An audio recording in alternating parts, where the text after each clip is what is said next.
What's the most embarrassing outfit you got caught wearing in high school? On 79th, it used to be this guy that used to sell these Air Force Ones out his shit. trunk. So I ain't never really had money like that off the bam. So I started like selling CDs so I can be able to afford the fake one. Dude wound up throwing me a deal. He wound up giving me 3 of them for 80. I know you like he gave you 3 pairs of ones for 80. I was like, one of the older men, older dudes on the team, Jordan, played ball with me at the school I was at. I don't know why he picked up my shoe, but he squaws it. You know how when you squeeze the bottom of the shoe, you can't bend it? That one went in like Play-Doh. When you grab a shoe, if you could bend that toe and it hit that heel, nigga. No, I'm talking about he squaws it like this. It was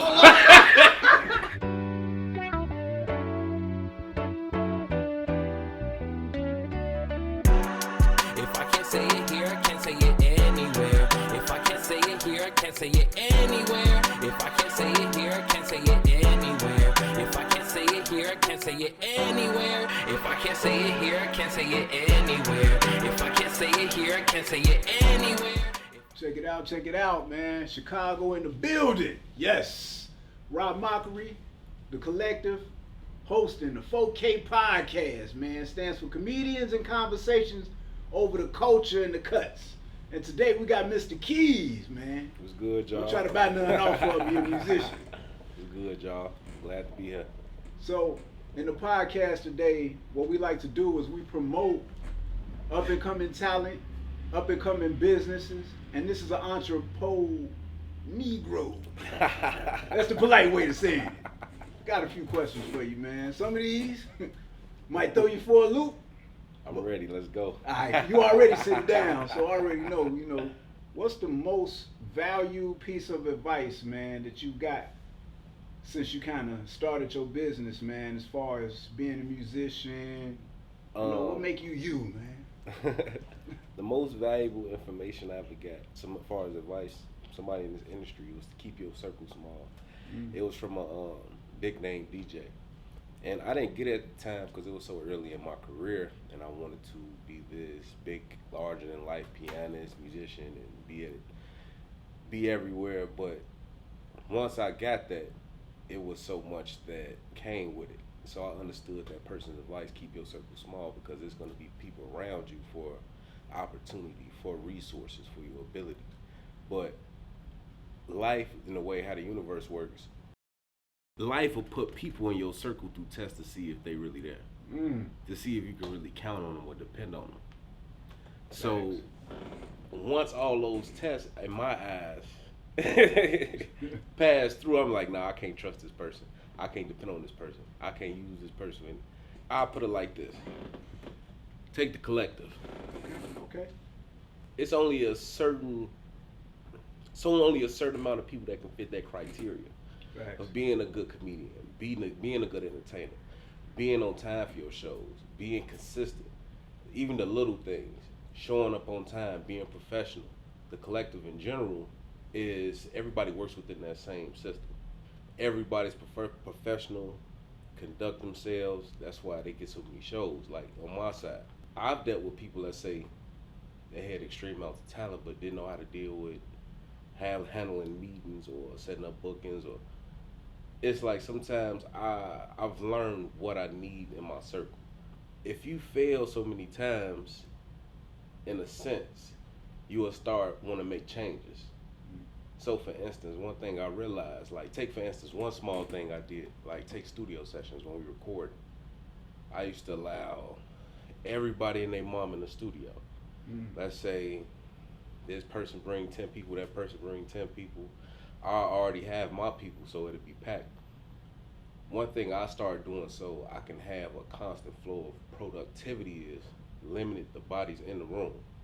Because if it's 40 people in the room and it's only 5 people in the room that's only doing something, towards the track, what's the purpose of the other 35? One thing I realized is being a boss, everything has to make sense. Okay. Shout out to that, man. Which segues into my next question, man. Are you in a relationship? Are you married? And how does one handle business or priorities change when you got the kids or you got the, you know, certain bills or maybe even a day job because you ain't all the way off the ground? Like, what does that look like for one? So I'm newly single, but I do understand like the differences of being single in the industry and being in a relationship in the industry. So the young lady I was dealing with, I told her I was making some tracks for this other, you know, this young lady, you know, we work together. She was like, oh, okay, where y'all at? I'm telling her the address, not, you know, oh, we on, you know, 47, you know, Ashland, right off of Ashland, 2 blocks on. Oh, shit. 15 minutes later, oh, I'm outside. I'm outside? Wow. What are you outside for? Okay. But you got a lot of kicking. In the normal person mind, it's like, this nigga ain't over this woman house, you know, at 11 something doing some tracks. But in the musician, artist standpoint, we in yeah, you know, we cooking. We in the oven. So that's one thing I do understand. Like when I do get into another relationship, how bringing that person in right away to this is what I do. I'm a musician. I work 3-4 different jobs because I be busy. Right. You know, it ain't like you're an entrepreneur yourself. You got, you know, a career. You're an outstanding barber. It's hard managing a plethora of things, managing the collective. You know, I work in the school system. I work a job at school during the day. I work a night job. But in between, you know, I'm doing bands. I'm making beats. It, you know, it gets difficult. So when you spend that time with a significant other, it has to be worth it. That's a good point, man. I got something that's gonna throw you off. Right now, you dress fly than a motherfucker now. I appreciate it. But what's the most embarrassing outfit you got caught wearing in high school? Alright, so I ain't always had bread. So I remember freshman year, don't laugh at me. But I went to the school, but on 79th, it used to be this guy that used to sell these Air Force Ones out his trunk. So I ain't never really had money like that walk the bam. So I started like selling CDs so I can be able to afford the fake ones. Couldn't even get the real ones. Yeah, look, I had a pair too, boy. Back in the day, RIP my homie Dro, he used to call them 40s. So I wound up throwing me a deal. He wound up giving me 3 of them for 80. I know you like, he gave you 3 pairs of ones for 80. I was like, alright, so but the thing was I was wearing them, you know, a couple weeks to school. So nobody knew they was fake. So how I got bust out one evening in school. One of the older dudes on the team, Jordan, played ball with me at the school I was at. I don't know why he picked up my shoe, but he squaws it. You know how when you squeeze the bottom of the shoe, you can't bend it? That one went in like Play-Doh. Hey, fun fact real quick. So this is how I know I used to touch shoes, because, you know, I'm a sneakerhead and shit. You know what I'm saying? Shout out to the Jordan 1s, boy. When you grab a shoe, if you could bend that toe and it hit that heel, nigga. No, I'm talking about he squaws it like this. Everybody was like, whose shoes is that? I ain't want to claim them initially. But they was getting down on them so hard. I was like, man, get my damn shoe. You left school barefooted that day, I'm sure. No, practice. Man, it was bad. It was bad. Like, then it went out to the field. Like, at this point, I was heated. I'm like, man, you gotta go. Wow. Mind you, I'm a freshman. This is junior. This is how mad I was. I'm like, hell no, we gotta go after this. But yeah, that's my story on my wardrobe malfunction. But, yeah. Hey, cause I know you fly, man. The other question would have been, have you ever got caught musty? You know what I'm saying? You know, you go in the washroom, take that soap, and you hope it do something, but it don't last. But like till you get out the washroom, then I'll worse tell than you something you funny. Like me being a bigger guy, I always make sure I'm on point, like over showering before I go out, cause I love the ladies. Whatever. So it was one time I did catch myself, but not to say I got an excuse. Okay, so as soon as I say the first sentence, y'all gonna completely understand. So I went out to Houston, Texas last summer in July. Oh, shit. So we had went to this festival outside. Mind you, we outside 5-6 hours. I'm hot. But now then my homie want to go to this party. I'm like, man, I want to go lay down. So it was, you know, everybody, you know, in the club packed in one spot. Yeah. So I'm smelling must. I'm like, is this? I don't know who's is it, because it's not just one must. It's like 6 or 7 different musks. You know what I'm saying? I'm like, let me remove myself from the situation and see if this be. I'm like, okay, I might be adding to a little bit of this. But what I did, fix the problem, just went down the street to the local gas station, got me a little deodorant. Facts. But Houston, a motherfucker in the summertime, like that heat, like it's different from Chicago heat. It's almost unbearable. Like I get that. But the women out in Houston is working. Everybody thick. I got a segue for you. Since you mentioned Houston, right? Yeah. If you can go back in time and be any age in any decade in history, you can even change the race if you want to. I like to keep my Johnson, being a black man. I probably want white boy credit or something. You know what I'm saying? Dating an Asian girl or so, who knows? Yeah. But for you, what time would it be, man? And how old would you be in that time? I would like to go back to my favorite era of music, which was the 80s. I'm a 90s baby, but my favorite era of music is the 80s. And I'll credit the internet, because the internet, one of the reasons why I got turned up. But in that era, wasn't no internet. You just had to go all word of mouth. Like, to me, it'd be the ultimate test, I say, to be like, let's say, mid-20s in the 80s. Because it'd be the ultimate test. Because Prince got on from word of mouth. R. Kelly got on from word of mouth. You know what I'm saying? Like, you're missing one thing, though. What? How old would you be? Oh, yeah. I'll say my mid-20s. Early to mid-20s. I want to be in the prime. Just get one damn age, man. I'll say 23. Because, a little bit after 21. Okay. But I would love to be in the 80s, because that's, like, the best era of music. One thing I'll say, too, the musicianship in that era is still had bands within that music, No, it was funny. A lot of people picked the 70s, but the 80s was the beginning of the electronic joints and the pad things. But I'm glad you touched on that, because the next question: if you stuck in traffic 8 hours, you can only listen to 2 different albums from different genres. Who would it be, and what would you listen to? The first one would be Lil Wayne, Dedication 2. Ooh, okay. That's when I got introduced to Currency, man. Hell yeah. Yeah. Wayne, my daddy from New Orleans. My daddy side of his family there from New Orleans when I walked. Talk about it. But even before I even knew, like, he was from New Orleans and some shit, you know what I'm saying? Like, I always loved Wayne. Like, I'm a poet too. Like, anybody that follows the Keys Release page, Walk the Band, I write poetry, and I write, for artists and write for poets, ghost write for poets, ghost write for singers. But Wayne is one of them people, when I was legit, like a shorty, like, this man crazy. Like, he went crazy on Dedication 1. He just went that much hard on 2. Facts. Like, and 1 was a 10. Like, the Dedication 2 probably was like the rawest mixtape ever. Like, flawless. Like, it had like, 20 songs on them, and all 20 of them was raw. You can't say not one of them was weak. Facts. The second one would be Jodeci, Diary of a Mad Black Band. Like, Jodeci, like, I grew up in a house for like all women type shit. They all love like Jodeci, and that's something I grew up heavily listening to. Like, didn't have no option. You know what I'm saying? Forever My Lady, and I can't leave you alone. Well, have me think about them boots I was in. I used to try to skate at Route 66. Yeah. Well, you get hit upside the head and you got to go on the house float in. You know what I mean? But 87 Factory, Doty Road, at Markham. Yeah, you bring me to them days, man. For real. Okay, since we talking about the ladies, do you like or dislike surprises from a chick you fucking with?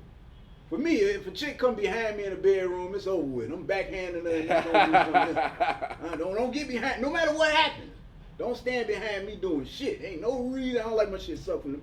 Pause. So you asking, do I let girls eat my butt? No. So, but wait. You can't just throw that in there like that. No, because it's damn getting normal. I hear like surprises. Meaning, it could be anything. She could have bought you something for your birthday. You ain't. Oh yeah, I like good surprises. I don't like surprises that throw me off type shit. Like, I done hear people that try, that I dealt with try to tap me up. Like, I gotta be on a different level of trust to let you tap me up. Cause it's like, it can go, excellent one way, but then you can go through my phone. Right. And I'm sitting up there just, my man. Man, women crazy. Like, I'll tell you, I had a recent somebody I was dealing with.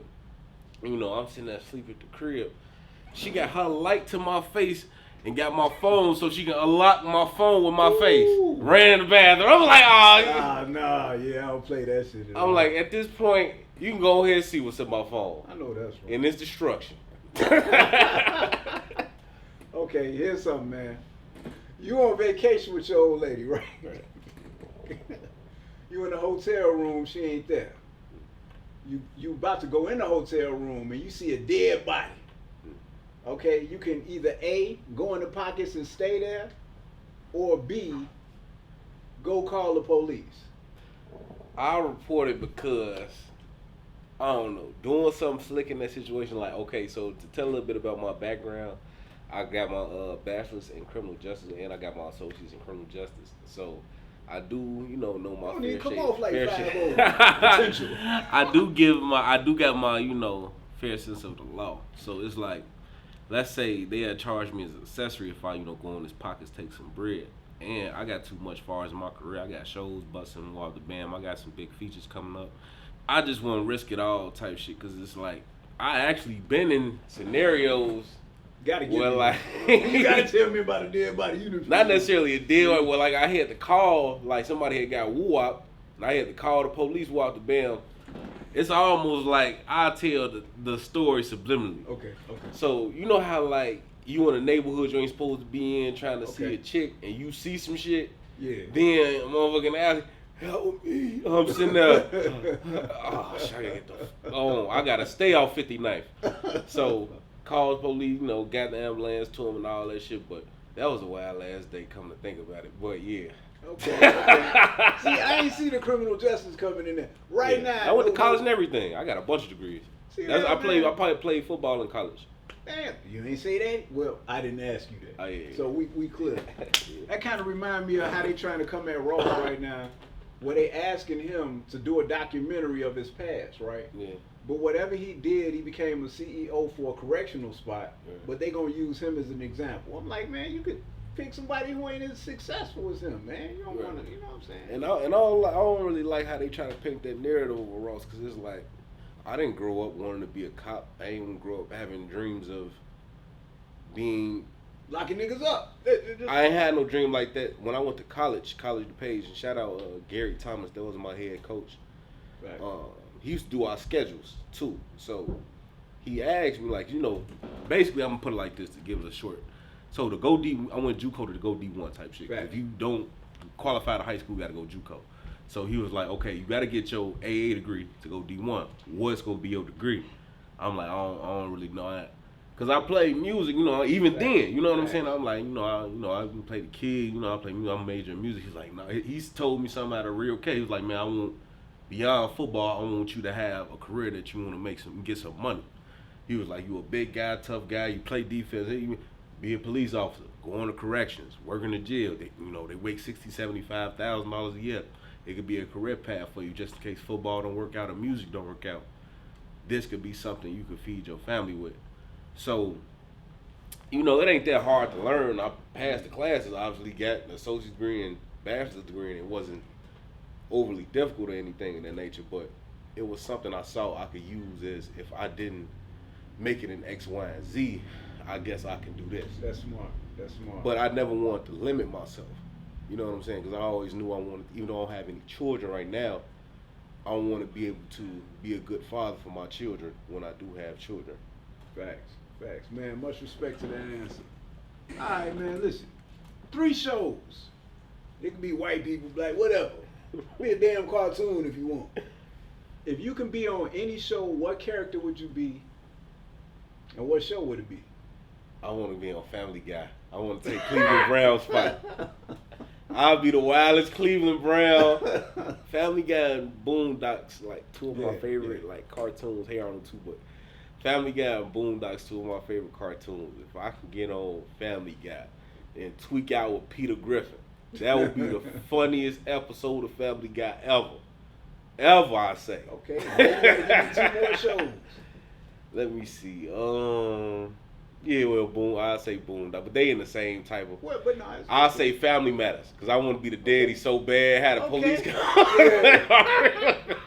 Yeah, You know, they came back with a commercial where they got Eddie Winslow in there, and it was like, we wish we had TV parents, and then they had the white girl going to Eddie like, I want to hear what Eddie take kids on this. I'm like, what? I don't even know if y'all fuck with him for real. But, you know, you too young to know who he really was. But no, that's what's up. That's what's up. Last but not least, man. Yeah, Yo, one more. Let me good see. shit. One more. Let me see. I want to be on the Cosby Show. Just because I used to like the light-skinned girl with the long dreads. Like, she was so you talking fine. about Lisa Bonet? Yeah, because she was one of the first natural baddies. Like, I want to catch her now and just, man, let me play some R&B on the keys for you. You know what I'm saying? Like, I know, like, you know she a vet now for you. You know what I'm saying? I know, but well enough it is. 50s? I was hoping 40s. But so she probably look good at 50. I bet she vegan or something. I bet she look good. She probably still. Well, she got a baby with Lenny Kravitz. Yeah. Okay. Lenny Kravitz. I ain't gonna diss Lenny because he got my woman. You are a musician. So That's what I was just gonna say. I don't see what she saw. The KKK pod. This is his shit. This is his particular. All right. Last but not least, man. What's more important to your employees, man? What you say or how you say it? How I say it, because one thing I realized, like, nope, dealing with our people, don't nobody want to be treated like an authoritative sense. Like, you do this, you that. Like, I put it like everybody family. You know what I'm saying? Like, when I like have a group chat, I be like, this, we finna have a family meeting. Or I give you an instance, like, and don't laugh at me for bringing to the story. R.I.P. my grandmother. My grandma, she used to be the block club president, whatever, Walter Bell. So when she used to have like the block club president, you know, the little meetings or whatever, you know, she'd feed the people and she'd talk to the people civilly. You know what I'm saying? And that's something I learned from her, because like my grandmother was like the first real leader, like I really kind of like knew. So I used to like watch her like do things of acts for leaderships, and that's how I kind of like model myself, because like, it's been certainly football coaches that would like yell at me, oh, you do this, and I just eventually ignore them. But like, for instance, when I went to college and let's say I had Coach Callahan, he was more so a person of strategy. He wanted you to know everything. He made sure you was clear on everything 100% sure. Like, and that's how I feel like people can grow. Like, if you're going to yell at somebody and belittle them, how do you expect them to grow their seed? Facts. I'll tell you, it's people around me now that I know that's going to be bigger than me. I got at least 5-6 singers I know this for a fact. I know in the next 12 months time, they're going to be somewhere gone. I've had artists that, forget artists, I had 2 dancers that used to work with me. One of them went on tour with the City Girls. Another one went on tour with Lotto. You know what I'm saying? So people around ain't no goofies. You know, singers, you know, with me, going on tour with Stevie J. So I know when I see talent, it's talent. That's why I try to nurture these people, curate them, put them in good environments, put them in good studios, because this might be the next person that's on the radio. Right now, they need me more than I need them, but eventually, I might need them more than they need me. You know what I'm saying? Eventually. I get it. You know what I'm saying? So that's why I always try to, you know, treat people with dignity. Man, so that's a very unselfish space, you know what I mean, to be in, where you kind of align yourself. Well, first of all, they drawn to you, you know what I'm saying? I don't know if you're a man of faith or anything, but your energy and vibe, bro, is saying you could be you, whatever, whoever it is, right? And when it comes to the music or the poets, I've always seen you with solid people. So that's a testament to who you are. They say, show me your friends and I can tell you your future.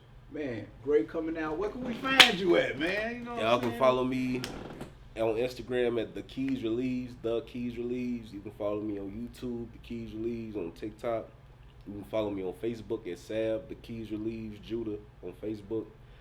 For bookings, you can email me at thekeysrelieves@gmail.com. That's how I handle all my business.